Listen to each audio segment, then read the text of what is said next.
Hello everyone, I'm Jack Ellaby from Friends of the Lakes.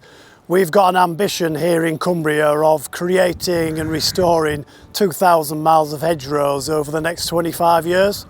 We have some amazing farmers, landowners and land-based contractors doing some great work with hedgerows all over Cumbria, but they're so busy running their own businesses they don't get time to tell their stories, share their learning and tell everyone about the great work they're doing.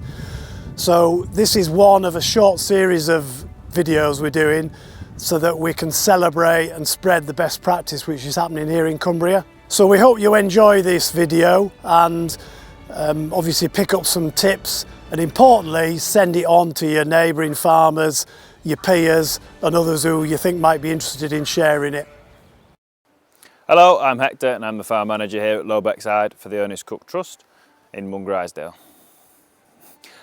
So Low Beckside is a 400-acre farm in Mungrisedale, just near Keswick, with fell rights on the common behind us, and with about 550 sheep made up of 300 swaledales that graze on the fell and then 250 draft sheep that stay on the in-by. The farm's quite mixed. We've got some better ground, we've got a lot of worser ground, quite a lot of rush pastures, we've got peat bogs, we've got a lot of woodlands and riverbanks and stuff, so it's quite a diverse mix of things going on. So the Ernest Cook Trust is an educational charity based in Gloucestershire, and a few years ago they bought this farm up here and they're really trying to push into Cumbria and Lancashire, delivering education, especially people that wouldn't have the opportunity to get out and about in the countryside and on farm. That's what they target. So we get all kinds of groups here at Low Beckside, anything from reception kids all the way up to university children and everyone in between.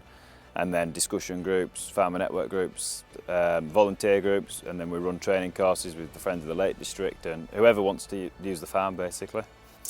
So last year we signed a higher level stewardship, and we've been working alongside FIPL as well. We've put loads of hedges in, we've split fields up back to how they were in the 1800s, quite a lot of them. We've been fencing off riverbanks, planting orchards, planting wood pastures. We're just trying to make it a more biodiverse habitat, but also increase the shelter massively, because we are in Cumbria, it's very wet, it's very windy here. You know, the hedges are brilliant in the winter to keep away from the rain, they're brilliant in the summer to keep away from the sun, so we're just really trying to increase the biodiversity. So the farm didn't have that many hedgerows. When I came here there was about 1 kilometre that were new, planted about 30 years ago.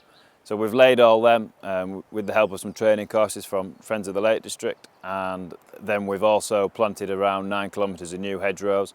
We've tried to go as many different species as possible, because the more the better really, and they're just really starting to come through now, and in the next 4 or 5 years we'll be starting to lay them. So when we plant our hedges, we go for a big wide hedge. We're looking at about 3 to 3.5 metres. We found if we go any bigger than that, the deer will jump in and then eat all the trees. So we reckon about 3.5 metres is perfect. It also gives us plenty of room to get in and out, take the tree guards off or replant any failed ones. And when we come to lay it, we'll be able to lay the hedge without having to take the fence down, which is a big benefit to us. And then it also creates the hedge, and then a corridor down each side, which lets wildlife use the safe area without the livestock treading around them. And so an example we've used is we had one 29-acre field and we split it into 4 with hedges. We've lost about 1 acre of that field, 2 hedgerows, and I think there's 1.6 miles of hedges in that field. But since we've split it up, it can nearly carry twice as many sheep through the summer, just because we're rotationally grazing them round. They roughly get a week in each field and just keep moving around in a circle. So it's helped the ground loads, it's dried up because the rooting depth's got a lot better. We're getting rid of some rushes through having the drier ground. The sheep seem to do quite well on it, and there's loads and loads of grass up there now. So all of the hedges that have been planted over the last couple of years have either been done through FIPL or through Countryside Stewardship. The Woodland Trust have helped us. They've given us some discounted trees, or they've given us some free trees, and they've also given us some cactus guards to put some infield trees in as well. So a bit of a mixture really, but we've all been well supported with any work that we've wanted to do, and there's lots of groups out there to help plant them as well if you do need the help. So the hedge planting generally makes us a bit of money. We lose money on the fencing that we put up either side, but then the hedge planting at £23 a metre is does make you quite a bit of money, and then that also pays for the surplus for the fencing. And then the laying is obviously, that's a really good cash flow into the business, because all it is a bit of time and a bit of fuel for your chainsaw, and you can earn quite a good wage from doing it. When we're planting hedges, we try and get them in before Christmas.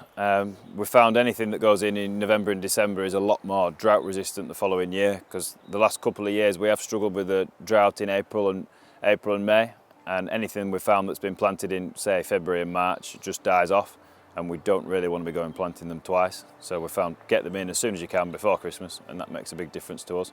So when we've planted a new hedge, we tend not to do any trimming or anything, and then especially when we've laid them, we just leave them completely alone till they're ready to be laid again.